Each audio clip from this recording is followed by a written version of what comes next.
대한민국과 건국 대통령의 이야기 8번째 시간입니다. 오늘의 주제는 한미동맹입니다. 1950년 6월 25일 우리 민족사 최대의 비극 6.25 전쟁이 터집니다. 김일성의 남침 명령을 따라 북한군이 기습을 합니다. 3일 만에 우리의 수도 서울이 함락됩니다.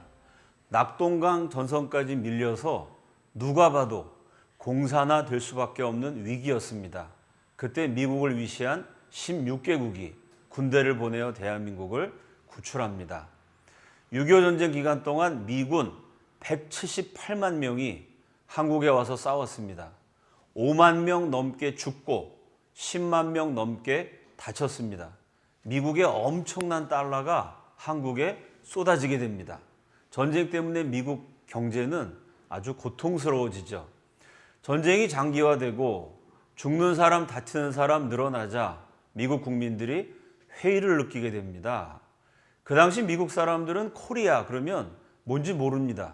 지금이야 한국, 한류 열풍이 있고 우수한 여러 가지 수출품이 있어서 많이들 알지만 그때는요, 코리아 그러면 미국 사람들의 대부분은 그게 무슨 아프리카에 사는 동물 이름인지 새로 나온 애들 장난감인지 코리아가 뭔지 모릅니다. 뭔지도 모르는 코리아 때문에 경제는 엉망이 되고 미국의 아들들 5만 명 넘게 죽고 10만 명 넘게 다치고 과연 그 코리아가 그만큼 중요한 거냐? 코리아를 위해서 미국의 아들들이 피를 흘려야 되는 이유가 있느냐? 가치 있는 죽음이냐? 미국 국민들이 그런 전쟁 회의에 빠집니다. 그때 화면에 보여지는 아이젠하워가 대통령에 출마하죠. 2차 세계대전을 승리로 이끈 명장입니다. 노르망디 상륙작전의 지휘관이었죠. 이 아이젠하워의 첫 번째 공약이 한국 전쟁 종식입니다. 내가 전 세계에서 펼쳐진 세계대전 같은 큰 전쟁도 끝장낸 사람이다.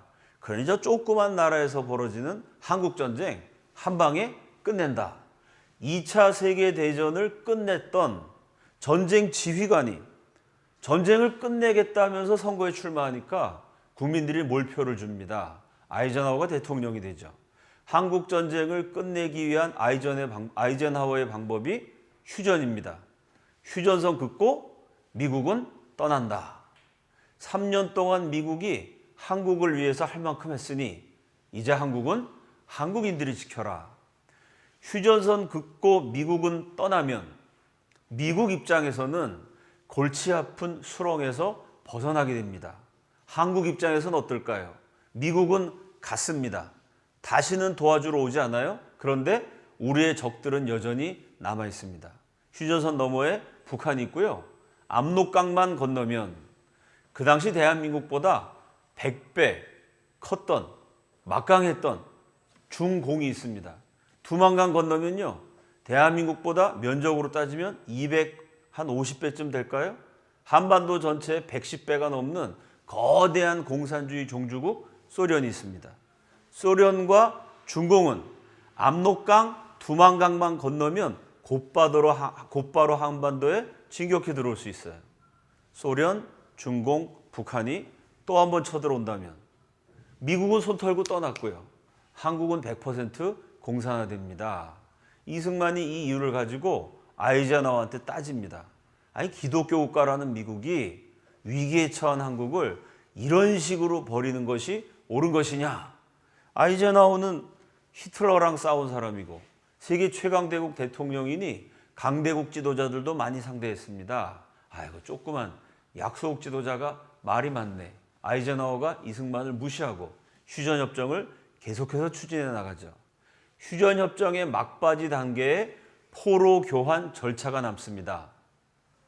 어느 나라나 전쟁하다가 휴전을 맺게 되면 쌍방이 사로잡은 포로를 귀환시키게 돼 있습니다. 북한군이 남한에 내려와서 싸우다가 포로가 됐어요.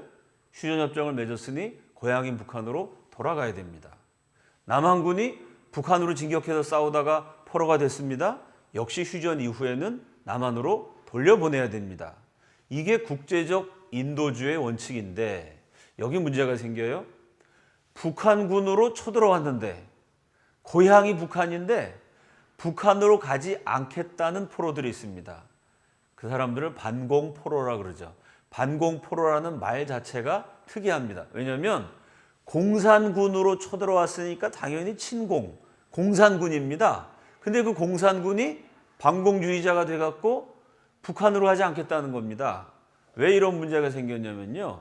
김일성이 14살, 15살 어린 소년들 협박합니다. 너 인민군으로 안 나가면 네 아버지 죽여. 여러분 그 당시 우리나라 90%가량이 문맹자였습니다. 글자도 못 읽는 국민들이 공산주의가 뭔지 자본주의가 뭔지 그 이념 알았던 사람 많지 않습니다. 공산주의가 뭔지 알아서 연구해서 좋아서 공산군이 된 게 아니고요.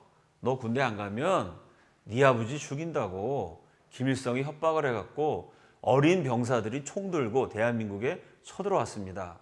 공산군이 되어서 싸우면서 이 병사들이 느낀 게 뭐냐면 공산당은 정말 잘못됐다. 그러다가 미군에게 포로가 됐습니다. 한국 사람들 만나게 됐어요. 북한에서는 미군이 조선 사람 잡으면 누나를 뽑고 생체 실험을 한다. 승냥이와 같은 놈들이다. 이렇게 아주 미국을 살인마로 교육시켰는데 막상 포로가 돼서 보니까요. 미국 사람들이 인권을 존중합니다. 민주주의라는 제도가 이게 참 멋있습니다. 내 고향은 북한이지만 난 북한 안 간다. 공산주의 싫다. 나는 자유대한에 귀순하겠다. 이렇게 귀순 의사를 밝힌 북한군이 무려 3만입니다. 아이젠하워 대통령 원칙은 간단해요. 그건 본인 의사랑 상관없이 침략군이었다. 북한군이었다. 그러니 무조건 북한으로 돌려보내라. 이 반공포로 석방 문제를 놓고 이승만이 아이젠하워를 공격합니다.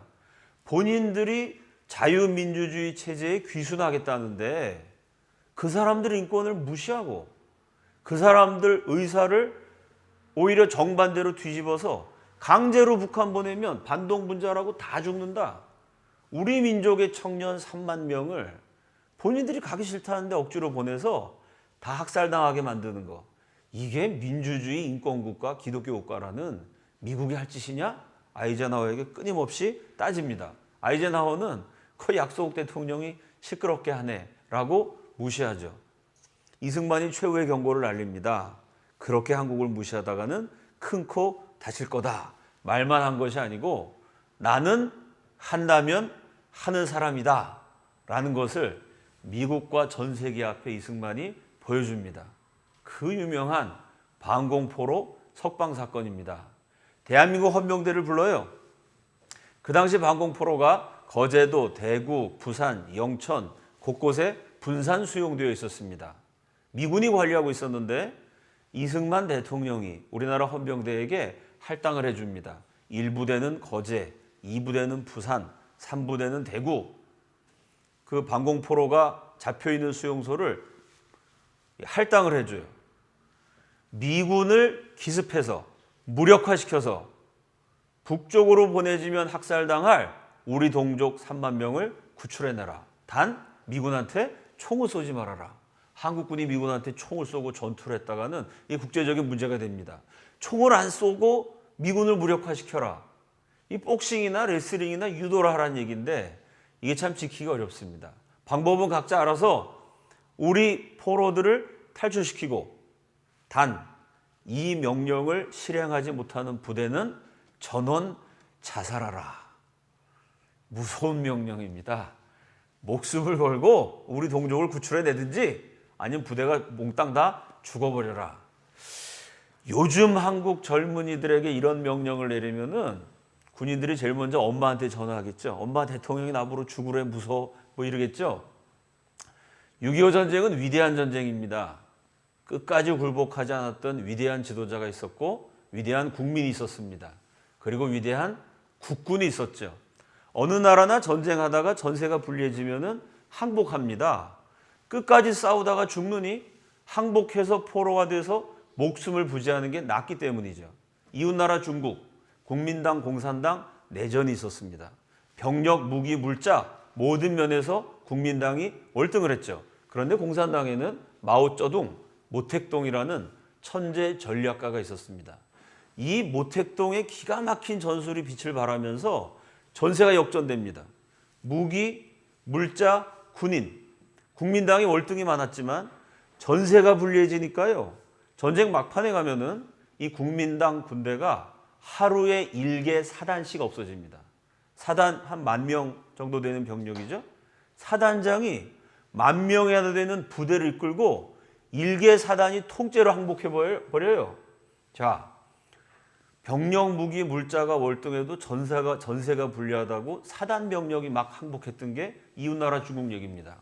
한국은요, 3일 만에 서울이 함락됐고 3일 만에 우리나라 전체 병력 85,000명 가운데 45,000명이 죽거나 행방불명됐습니다. 나중에 미군이 도와주러 왔지만 전쟁 초기에는 미국이 도와주러 온다는 보장도 없었습니다. 누가 봐도 지는 전쟁인데요. 우리 대한민국 국군은 일개 사단, 일개 연대, 일개 대대, 심지어 아주 작은 단위, 일개 소대도 싸우다가 각자가 포로로 잡힌 적은 있을지 몰라도 부대 단위로 항복했던 적은 한 번도 없었습니다. 이렇게 끝까지 싸웠기 때문에 자유대한을 지켜냈던 것입니다. 이승만 대통령의 명령을 받고 그 시절의 대한민국 국군은 오히려 용기 100배였어요. 우리 대통령 할아버지 최고다.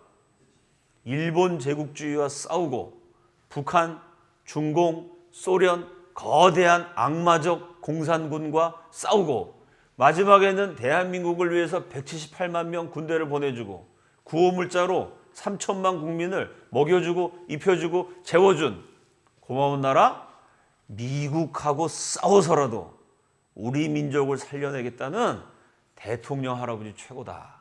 오히려 이 임무를 완수하지 않으면 자살하라는 명령을 듣고 우리 국군은 용기가 100배였습니다.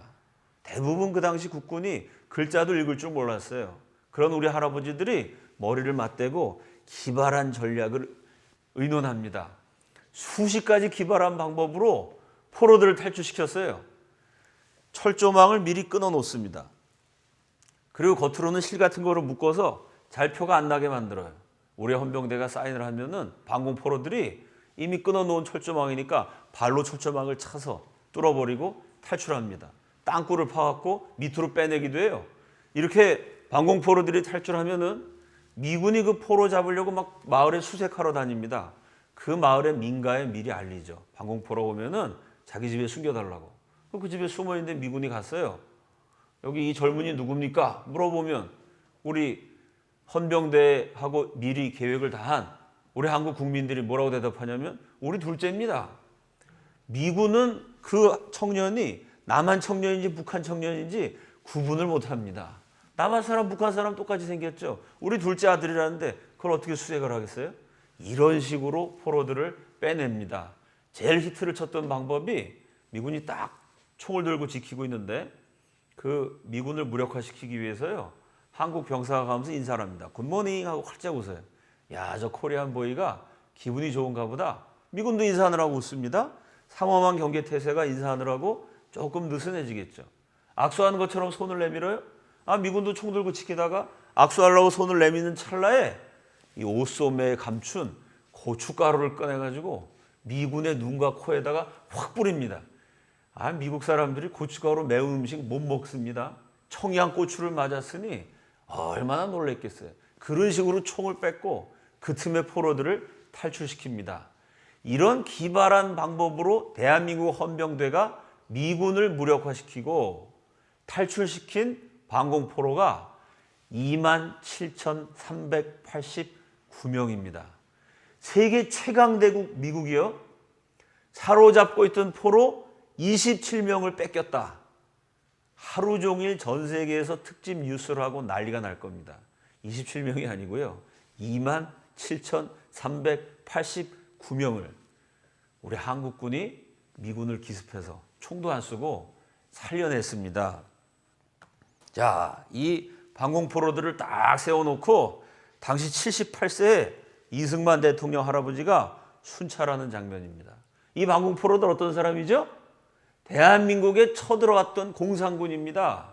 엄밀하게 따지면 적군이에요. 그러나 이승만 박사의 생각은 전쟁을 일으킨 김일성과 공산당 지도부, 그놈들이 나쁜 놈들이지. 그놈들이 강제로 나가라 그래갖고 쳐들어온 이 젊은이들이 무슨 죄가 있느냐. 북한 정권이 잘못된 거지 북한 주민은 도와줘야 된다. 오늘날도 마찬가지입니다. 북한 정권하고는 싸워야죠. 그러나 북한 동포들 무슨 죄가 있습니까? 굶주리는 동포들 우리가 구출해야 됩니다. 이 대한민국 쳐들어왔던 적군인데 그 청년들을 딱 세워놓고 이제 너희들은 대한민국 국민이야. 통일을 위해서 같이 싸우는 거야. 78세 된 대통령 할아버지의 당당한 모습입니다. 이 사진을 자세히 보시면 앞에 헌병대 모자 쓴 사람이 하나 둘 있을까요? 나머지 다 반공포로예요. 이 북한으로 돌려보내면 당장 학살당했을 3만 명 젊은이가 태극기를 휘날리면서 앞에 이승만 박사 초상화를 들고 행진합니다. 이분이 아니었으면 우리는 꼼짝없이 죽을 뻔했는데 대한민국 대통령이 우리를 살렸다. 북한군 출신 반공포로들의 감사의 표시입니다. 전 세계가 뒤집어졌어요. 세계 최강 대국 미국이 적군이 아니라 우방이었던 한국의 기습을 당해서 27,389명의 포로를 뺏겼다. 난리가 났습니다. 미국이란 나라는 당하고 절대로 가만히 있지 않죠. 오사마 빈 라덴이 알카에다 전사들을 동원해서 뉴욕의 쌍둥이 빌딩 테러를 했습니다. 미국이 어떻게 했죠? 전쟁을 일으켜갖고 오사마 빈 라덴을 보호하던 아프간 탈레반 정권 아예 그냥 초토화시켜버렸습니다. 마지막에는 결국 미군이 쏜 총에 오사마 빈 라덴이 죽습니다. 강대국 미국이 당하고 가만히 있지 않아요. 더군다나 아이젠하워는 군인 출신입니다. 1963년 6월 18일 이승만의 이 기습에 허를 찔린 아이젠하워가 성명서를 발표하죠. 이승만의 일방적인 행동은 약속 파기다. 미국은 이승만이라는 또 다른 적을 만났다. 이승만이 우리 편인 줄 알았더니 적이다. 이제 미국은 이승만과 싸운다. 말만 한 게 아닙니다. 이날 실제로 아이젠하워 대통령이요 강요들을 모아놓고 Ever Ready Plan이라는 작전 계획을 논의합니다. 그게 미국의 기밀 문서였는데 50년 지나면서 해제가 돼서 2001년 7월 27일 MBC 텔레비전에서 방영을 했습니다. 이승만을 제거하라, Ever Ready Plan. 이승만을 제거해버리고 미국 말 잘 듣는 사람 대통령 세워놓고 계획대로 미국은 철수한다. 이게 아이젠하워의 전략이었는데 변수가 생깁니다. 자, 미국 국민들 입장에서 보면요. 아이젠하워가 한국전쟁 끝낸다 그래서 대통령 뽑아줬습니다. 그런데 전쟁 못 끝내고요. 이승만이 포로를 다 그냥 석방해 버리면서 원래 쌍방이 포로를 교환해야 휴전이 되거든요. 근데 포로를 다 풀어주니까 공산군들이 화가 나갖고 북한, 소련, 중국 휴전협정 하지 않는다. 휴전협정이 결렬될 위기에 처했습니다. 그럼 미국 국민들 입장에서는 전쟁 끝낸다 그래서 표 찍어줬는데 전쟁은 못 끝냅니다. 거기다가 우방국이었던 한국한테 뒤통수 맞았습니다. 전 세계적으로 미국은 겁쟁이로 아주 부끄러운 나라 비슷하게 됐어요. 오히려 아이젠하워 인기는 바닥으로 떨어집니다. 반대로 이승만에 대해서는요. 야, 저 조그만 나라 대통령이 대단하다. 자기 동족을 살리려고 미국하고도 맞짱을 뜨는구나. 제가 앞에서도 말씀드렸지만 세계 최강 대국 미국이 우방국의 공격을 받았다는 것도 신기한 일이고요. 포로 27명을 뺏겼다 그래도 전 세계 방송이 하루 종일 이건 탑 뉴스라고 놀라운 일이 일어났다고 방영을 할 겁니다. 신문마다 호해를 뿌리겠죠? 27,389명을 뺏겼으니 있을 수 없는 일 아닙니까? 전 세계 방송이 이 사건을 보도하고 전 세계 신문이 보도하는데요. 그 미국의 여론이 바보같이 한국한테 당한 아이젠하워에 대해서는 비판적이 되고 이승만에 대해서는 오히려 여론이 굉장히 호의적이 됩니다. 특히 미국의 기업가들, 기독교인들이 갈채를 보냅니다. 야, 저 이승만 봐라. 저렇게 공산주의랑 끝까지 싸워야지. 강대국 미국이 언제부터 겁쟁이가 돼가지고 공산당 무섭다고 도망치느냐? 미국의 몇 개 주 상원 의원이 이승만 지지 성명을 발표합니다. 윌리엄 헐스트라는 아주 그 당시 미국에 대단한 재벌이 있었어요. 그 사람이 방송국 신문사 몇 개씩 갖고 있었는데 열렬한 이승만 지지자였습니다. 수백만 장 신문을 인쇄해가지고 뉴욕에 뿌립니다. 그 이승만을 지지하라는 내용이죠. 자기가 소유한 방송을 통해서 하루 종일 이승만 지지하고 아이젠하워를 비판합니다. 이러니 미국 국내 여론이 이상하게 돌아가요. 나중에 아이젠하워가 결국 미국의 존경받는 대통령으로 임기를 마칩니다. 아이젠하워에 대한 전기가 여러 편이 출판이 됐는데 가장 최근에 나온 책을 보면요. 전기 작가 이렇게 썼어요.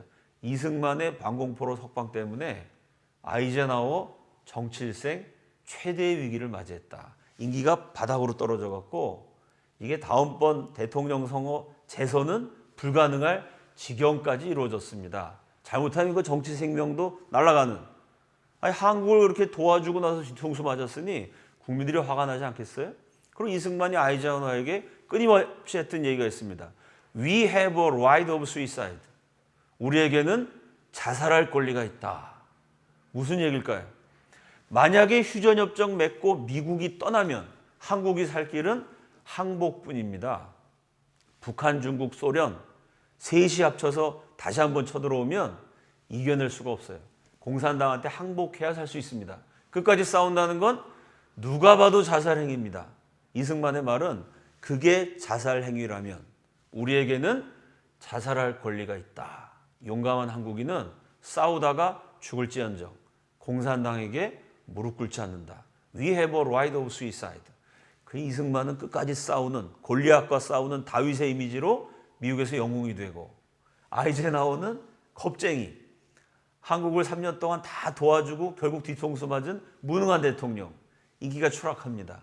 결국 아이젠하워가 어쩔 수 없이 하루 만에 꼬리를 내립니다. 6월 18일에 미국은 이승만이라는 또 다른 적을 만났다. 성명서 발표했던 아이젠하워가 6월 19일 우리는 한국으로부터 절대 퇴장하지 않는다. 공산주의자가 한국을 차지하도록 결코 방치해서도 안 된다. 이 아이젠하워가 보낸 특사는 이승만의 불굴의 의지를 미국은 끝까지 지원한다. 결국 방공포로 석방이라는 승부수를 통해서 미국의 정책을 바꿔놓습니다. 그리고 아이젠하워가 부랴부랴 미국 국무부 차관부 고위 관료였던 로버트슨을 특사로 파견합니다. 야, 3년 동안 우리 미국이 할 만큼 하지 않았냐. 그러니까 휴전협정 맺는데 제발 방해하지 말고 네가 원하는 거 다 들어줄게. 협상에 들어갑니다. 로버트슨과 이승만의 회담이 18일 동안 14번 동안 이루어집니다. 두 사람이 다 팽팽하게 맞서서 한국의 대통령과 미국의 고위 관료가 서로의 이 주장을 관철하기 위해서 팽팽하게 맞섭니다. 첫날 회담장에 들어갔는데 이승만이 2시간 동안 유창한 영어로 미국이 잘못했던 점을 계속 지적합니다. 이런 식으로 한국 버리고 갈래면 가라. 미국 철수하려면 철수해라. 우린 끝까지 싸우다가 죽겠다. 미국이 그딴 식으로 해갖고 잘 되나 보자. 아주 엄포와 협박을 늘어놓습니다. 로버트슨이 2시간 동안 시달리고 나와서 국무부에 전보를 보냅니다. 그것도 기밀이 해제가 돼갖고 지금 일반에 공개가 됐어요. 첫날 회담을 마친 미국 최고 외교관 로버트슨의 소감. 이렇게 썼습니다. 이승만은 책략이 풍부하고 빈틈이 없는 인물이다. 이승만은 본인이 미국을 궁지에 몰아넣었다는 사실을 잘 알고 있다. 그는 이 상황을 즐기고 있다. 이승만이 미국을 가지고 논다는 얘기죠. 왜? 미국과 아이젠하워는 어떻게 하든지 휴전협정을 맺고 떠나야 됩니다. 근데 이승만이 방공포로 석방으로 휴전협정의 판 자체를 깨놨어요. 그 이승만이 계속 이런 식으로 방해하면 휴전이 안 됩니다. 그럼 아이젠하워 인기는 계속 떨어지게 되고 정치 생명에 위협을 받아요. 그 미국의 약한 점을 정확하게 겨냥해서 대한민국에게 필요한 것을 받아내려고 했던 고단수 외교였습니다. 결국 미국은 이승만이 요청한 2가지를 들어주게 됩니다. 그게 한미 상호 방위 조약인데요. 중요한 내용이 2가지입니다. 첫째가 한국을 아시아 민주주의의 전시장으로 만들어주겠다. 공산주의 안 하고 민주주의 하면 얼마나 근사한 나라가 되는지 한국이라는 전시장, 쇼 윈도우를 통해서 세계에 보여주겠다. 그런 내용입니다. 여러분, 자동차 전시장을 연상하시면 쉽게 이해가 됩니다. 전시장에 고급 차를 갖다 놓을까요? 고물차를 갖다 놓을까요? 전시장은 깨끗하게 단장을 합니까? 지저분하게 내버려 둡니까? 전시장은 고급이어야 되고 그럴듯하게 보여야 됩니다. 한국을 전시장 만들어준다는 얘기는 한국을 전시장처럼 그럴듯하게 잘 사는 나라 만들어준다는 얘기입니다. 바로 이 조항 때문에 미국이 한국을 경제적으로 지원하기 시작합니다.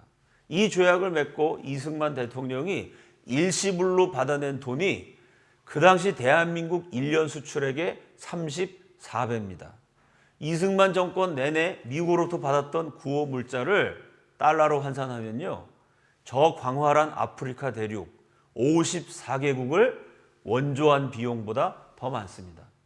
미국이 아프리카 54개국 도와준 돈을 다 합쳐봐야 이 작은 나라 한국 한 나라 도와준 돈에도 못 비칩니다. 그러면 미국은 이렇게 한국이 잘 살 때까지 1년 수출액의 34배를 일시불로 주고 10년 내내 아프리카보다 많은 원조를 주고 뿐만 아니라 한국 경제가 발전하도록 기술까지 제공합니다. 지금 한국이 미국 못지않는 기술 국가가 됐습니다. 그러나 한미 상호방위조약 맺을 때만 해도요, 우리나라 기술 농사짓는 기술밖에 없습니다. 그 농사도 제대로 못 져갖고 비료를 제대로 못 만들었어요. 인분을 비료로 사용했습니다. 그 시골에 가면은 아주 인분 냄새가 아주 그냥 가득 찼었죠. 그런데 미국이 한국을 그럴듯한 전시장 만들어줘야 되기 때문에 각종 기술을 무료로 제공합니다. 그래서 우리나라 모든 기술, 공업의 발달사를 보면요, 건축기술, 화학기술, 석유로 만드는 기술, 전자기술, 출발은 미국으로부터 받은 기술입니다. 이렇게 미국이 한국 잘 살게 도와주고 한국은 뭘 해야 되느냐? 가만히 있으면 됩니다. 휴전협정에 고춧가루 안 뿌리면 돼요. 미국의 휴전협정을 방해하지 않는 그런 정말 아무것도 안 해도 되는 조건으로 엄청난 달러와 기술을 받게 됩니다. 두 번째 조항이 In and around Korea, 한국과 그 주변에 미군을 배치한다. 이 얘기가 왜 중요하냐면요, 미국 법에 해외 주둔한 미군이 공격을 받으면 대통령은 의회의 승인을 받지 않고 곧바로 전쟁을 선포할 수 있게 됩니다. 그래서 미군이 한국을 떠나지 않고 지켜주었기 때문에 만약에 북한군이 쳐들어오면 해외 주둔한 미군이 공격을 당하게 됩니다. 그때부터 전쟁은 북한과 남한의 전쟁이 아니라 북한과 미국의 전쟁이 됩니다. 지금은 미군이 후방으로 물려진 상태입니다. 이승만 대통령이 이 조약을 맺을 때는요, 미군을 최전방 휴전선에 배치했어요. 휴전선에 북한의 남침 가능한 통로가 24개 있습니다. 김일성이 또 한번 쳐들어오려면 그 24개의 길들을 사용하게 되겠죠. 그 남침 가능 24개의 루트, 길목을 미군이 시켰습니다. 그게 이승만이 맺어낸 한미동맹의 내용이에요. 그럼 어떻게 될까요? 북한군이 쳐들어오려고 총을 쏘면 그 총알은 한국이 아니라 미군에게 날아가게 돼 있습니다. 그때부터 전쟁은 북한과 미국의 전쟁입니다. 세계 최강대국 미국을 상대로 전쟁을 일으킬 어리석은 사람은 없습니다. 바로 이 조약 때문에 미국이 지켜줘서 이제까지 북한이 쳐들어오지 못하게 됐습니다. 자, 이 한미동맹의 효과를 그 전의 역사하고 비교해보죠. 한미동맹 맺기 정확하게 60년 전에 청일전쟁이 있었습니다. 청나라와 일본이 싸웠으니까 한국은 피해가 없었을까요? 천만의 말씀, 청나라와 일본이 한국에서 싸웠습니다. 두 나라의 주요한 전쟁터 중에 한 곳이었던 그 당시 조선의 두 번째 큰 도시 평양시 인구가 청일전쟁 끝나고 3분의 1로 줄어듭니다. 이 전쟁 와중에 고래 싸움에 새우등 터지는 격으로 우리 조선 사람이 얼마나 죽었는지 통계조차 확인이 안 됩니다. 그 다음 러일전쟁, 그 다음 한일합방, 만주사변, 중일전쟁, 태평양전쟁, 한국전쟁. 한미동맹 맺기 이전 60년 동안 수십만, 수백만이 죽는 전쟁 혹은 사건이 바로 한국 땅과 주변에 7번 있었습니다. 이렇게 위험한 지역이었어요. 우리 민족은 끊임없이 죽고 끊임없이 피난당하고 끊임없이 굶주려야 했습니다. 여러분 근데 한미동맹 맺고 지금 60년 조금 넘었습니다. 자, 한미동맹 맺은 다음에 이 땅에 전쟁이 있었습니까? 100명 이상 죽는 전투가 단 한 번도 없었어요. 북한이 핵을 갖고 있습니다. 핵이 16개라 그래요. 그거 하나 터지면 150만 죽는답니다. 그러나 제가 돌아다니면서 만난 우리 국민들, 그 북한이 쳐들어올까 봐 걱정하시는 분들 제가 거의 못 봤습니다. 왜 그러죠? 우리가 핵도 없는데 위험하지 않습니까? 미군이 지켜주기 때문에 미군이 있는 한 북한이 섣불리 못 쳐들어온다. 우리 국민들한테 상식적인 사실이 됐습니다. 자, 일본이 맨날 독도가 자기네 땅이라고 우깁니다. 그럼 일본 해군이요, 독도를 차지하기 위해서 동해안으로 진격할 수 있을까요? 절대 못합니다. 왜요? 한국이 무서워서요? 천만의 말씀. 일본과 한국이 전쟁을 한다면 글쎄 우리가 유리할 것 같지는 않습니다. 그래도 일본이 못 쳐들어와요? 왜? 독도를 접수하기 위해서 일본이 진격하는 순간 전쟁은 일본과 미국의 전쟁이 됩니다. 우리나라 5,000년 동안 997번 침략당했다. 역사 시간에 많이 배운 내용입니다. 5년에 한 번 침략당했던 나라고요. 한미동맹 맺기 이전 60년 동안은 수십만, 수백만 죽는 전쟁이 7건 있었습니다. 그런데 한미동맹 맺은 다음에는 100명 이상 죽는 전투가 단 한 번도 없었어요. 반만 년 고난의 역사 속에 처음으로 60년 장기간의 평화가 찾아왔습니다. 이것이 이승만이 맺어낸 한미동맹의 위대한 업적입니다. 자, 이렇게 한미동맹 맺어내고 이승만은 미국에서 영웅으로 대접을 받게 됩니다. 원래 미국의 정책은요, 아시아에 있는 국가하고는 방위조약, 동맹을 맺지 않는다는 거였습니다. 그 200년 미국의 불문율과 같은 정책을 이승만이 바꿔놔서 한국과 미국이 동맹국이 된 거죠. 자, 그 이승만이 미국을 방문했을 때 외국 국가 원수로는 처음으로 미국 정부가 뉴욕, 세계에서 땅값 제일 비싼 문화의 중심지인 브로드웨이에서 카 퍼레이드를 해줍니다. 이때 이 이승만을 환영한 뉴욕 시민의 그 뉴욕 시장의 연설을 보면요, 자유를 위해서 끝까지 싸웠던 이승만을 얼마나 미국인들이 높게 평가하고 존경했는지 진심이 묻어난다는 것을 느낄 수가 있습니다. 자, 이 장면은 1954년 7월 28일 미국 상하 양원 합동회의에서 이제 한미동맹 최종적으로 결성이 되는 것을 기념하는 연설하는 장면입니다. 사진에 나와 있는 것처럼 입추에 여지없이 사람들이 다 모여 있습니다. 이 사람들이 앉아 있는 게 아니라 전부 다 일어서 있죠. 이 이승만의 연설은 특이한 여러 가지 기록을 남깁니다. 외국 국가원수가 와서 연설한다 그러면 대개 미국 국회의원들이 앉아 있는 건데, 이날 이승만의 연설 때는요, 미국의 육군, 해군, 공군, 해병대, 군 장성들이 연설을 들으러 국회에 와요. 공산당과 끝까지 싸웠던 전략가 이승만의 연설을 내가 군인이기 때문에 들어야 된다. 그러고 옵니다. 미국의 법조계, 법을 다루는 주요 교수들, 판사, 검사, 변호사 이런 사람들이 몰려옵니다. 왜? 국제법상 포로는 돌려주게 되어 있는데 그 국제법을 어겨가면서 사실은 그 국제법의 불합리한 내용, 그 포로 개인의 의사를 존중하지 않는 강제적인 귀환이 될 수가 있거든요. 그 점을 지적해서 그 당시 국제법을 거슬러 가면서 3만 명을 살린, 또 약소국 지도자로 한미동맹 같은 위대한 외교적 업적을 남긴 그 이승만을 내가 법을 전공하는 사람으로서 직접 봐야 되겠다.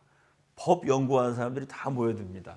또 미국 수도 워싱턴에 와 있던 세계 각국 외교관들이 또 이 연설을 들으러 와요. 왜? 이 가난한 나라 지도자 이승만이 외교 하나를 잘해가지고 아프리카 54개국보다 많은 달러를 받아냅니다. 야, 나도 이승만 보고 배워서 외교해갖고 가난한 우리나라 굶어 죽는 백성들 살려야 되겠다. 결국 국회의사당에 자리가 모자르게 되는, 그래서 좌석표를 나눠줘서 좌석표를 받은 사람만 들어오게 되는 진풍경이 벌어져요. 40분 연설하는데 33번 기립박수가 터집니다. 1분에 한 번꼴로 터졌다는 얘기죠. 유창한 영어로 연설했어요. 첫 번째 기립박수가 터진 대목. 이렇게 얘기합니다. 연설을 시작하면서 한국의 자유를 위해서 싸워주신 미국 정부와 미국 국민들에게 진심으로 감사드립니다. 모든 미국인들에게 감사드리지만 스페셜 땡스 투, 특별히 감사드리고 싶은 대상이 있습니다. 스페셜 땡스 투 누굴까요? All American Mothers. 모든 미국의 어머니들에게 특별히 감사를 드립니다. 미국 어머니들이 자기 생명보다 소중한 아들을 한국을 위해서 죽음의 전쟁터에 보내지 않았습니까? 그 아들 보내서 아들 죽고 다친 어머니들에게 특별히 감사를 드립니다. 그렇게 연설해요. 한국의 이름 모를 골짜기에서 함께 싸우다가 공산당의 총탄을 맞아 함께 쓰러진 한국과 미국의 젊은이가 지금 이 순간 저 영원한 천국에서 우리 주 예수 그리스도의 품 안에 함께 안겨 있을 줄로 믿습니다. 기독교 국가 미국에 대단히 기독교적인 연설을 한 것이죠. 이 연설을 듣는 순간 전국에 있는 어머니들 눈물을 터뜨렸겠죠. 죽은 아들, 다친 아들 생각하면 눈물이 나오지 않겠습니까? 이 자리를 메운 미국과 세계 각국의 지도자들이 일제히 일어나서 기립박수를 보냅니다. 자, 이제 강의를 정리하죠. 이승만에 대해서 너무나 왜곡이 많습니다. 오늘 제가 말씀드렸듯이 그 이승만 한 사람 때문에 미국이 한국에 왔고 그 미국의 도움 때문에 공산화를 면했습니다. 전쟁 마지막에 미국이 떠나려고 그랬는데 이승만의 한미동맹 때문에 지금도 미국이 한국에 있어서요. 공산화가 안 됩니다. 그러니 북한 정권과 종북 세력에게는 이승만을 없애는 게 첫 번째 지상 과제입니다. 그래서 역사적으로는 이승만을 끊임없이 왜곡, 음해합니다.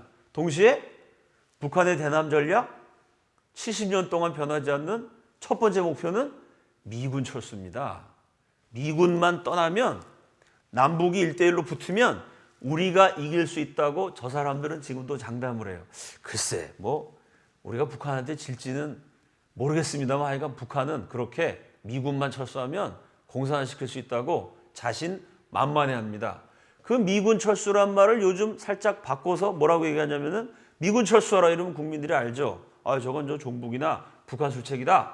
들통이 나니까 말을 멋지게 바꿉니다. 북한과 종북 세력들이 제일 애용하는 말 평화죠.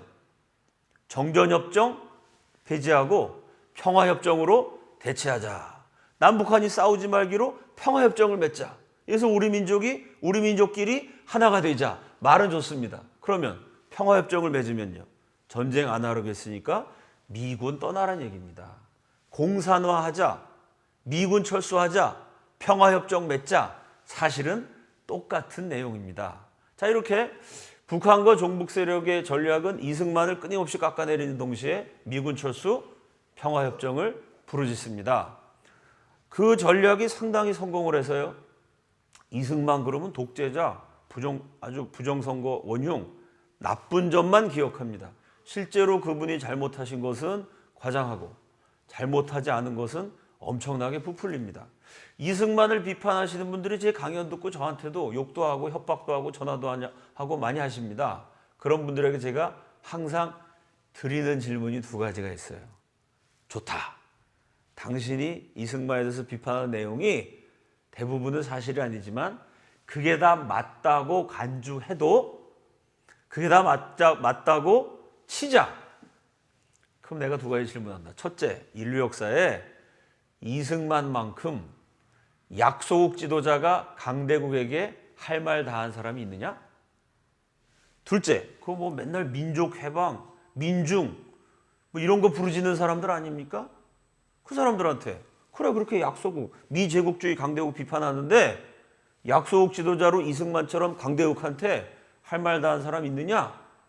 두 번째는 이승만이 맺어낸 한미동맹처럼 약소국에게 일방적으로 유리한 외교적 업적이 있느냐? 여러분, 약소국과 강대국이 조약을 맺는다든지 외교적인 어떤 협정을 하면요, 대개 강대국에게 유리합니다. 을사조약, 조약이 아니라 늑약이죠. 힘이 있었던 일본이 강제로 우리 외교권을 뺏어갔어요. 강대국과 약소국 사이에 외교적으로 뭔가를 하면요, 대개 약소국이 뜯기는 겁니다.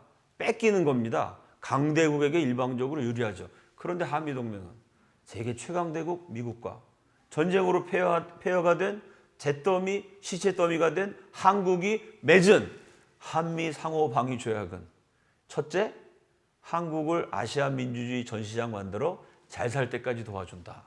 둘째, 한국을 미국이 지켜줘서 일본이든 중국이든 러시아든 북한이든 못 쳐들어오게 막아준다. 약소국에게 일방적으로 유리합니다. 우리가 해야 되는 거 아무것도 없어요. 이렇게 약소국에게 일방적으로 유리한 외교적 업적이 있느냐? 강대국한테 할 말 다 한 지도자. 약소국에게 일방적으로 유리한 외교적 선례. 제가 두 가지를 질문합니다. 개거품을 물고 이승만을 비판하던 그 누구도 제 질문에 이제까지 대답한 사람은 없습니다. 왜냐하면 이런 업적을 남기신 분은 위대한 조국 대한민국의 건국 대통령 이승만 박사 한 분뿐이기 때문입니다. 그분이 만들어주신 평화, 그분이 후세를 위해서 선물하신 한미동맹, 우리는 이 소중한 유산을 지켜나가야 됩니다. 평화협정을 맺자, 외세를 배격하고 우리끼리 통일하자, 종북 세력 북한이 갖은 거짓말을 다 하지만 지혜롭고 현명한 국민들이 잘 분별하셔서 자유 대한민국을 계속해서 지켜나갈 수 있기를 기원하면서 오늘 강의를 마무리 짓겠습니다. 감사합니다.